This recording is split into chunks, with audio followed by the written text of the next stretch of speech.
Jouni Koskela lähtee nyt sitten matkaan pyörämatkalle Helsinkiin. Isolla kirkolla hän lähtee viemään viestiä eduskuntaryhmille, keräämään henkilövetoomuksia. Minkälaista matkaa odotat?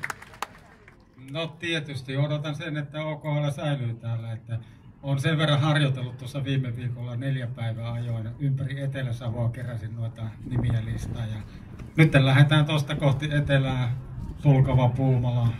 Ja onhan siellä joukossa sitten Mäntyharjua ja Mikkeliäkin, että kelit on suosineet.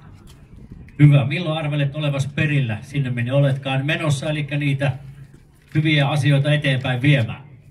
Aikataulu on laadittu sillä tavalla, että torstaina kello 10 ei eduskuntatalon edessä, vaan tämän pikkuparlamentin, koska eduskuntatalo on remontissa, niin siellä on eduskuntaryhmien edustajat sitten vastaanottamassa näitä viimeisiä vetoomuksia, mitä tässä matkan aikana kerään. Eli 3 päivässä. Tänään Puumalaan, sitten toisena päivänä Pertunmaalle ja sitten onkin se viimeinen päivä parisin 100 kilometriä Pertunmaalta Helsinkiin.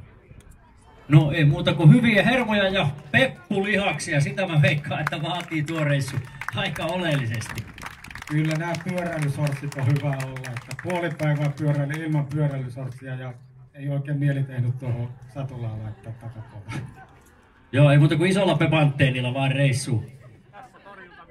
Ja eiköhän anneta vielä Jouni Koskelalle oikein kunnon isot aplodit ja kannustukset. Matka on pitkä ja asia äärimmäisen tärkeä.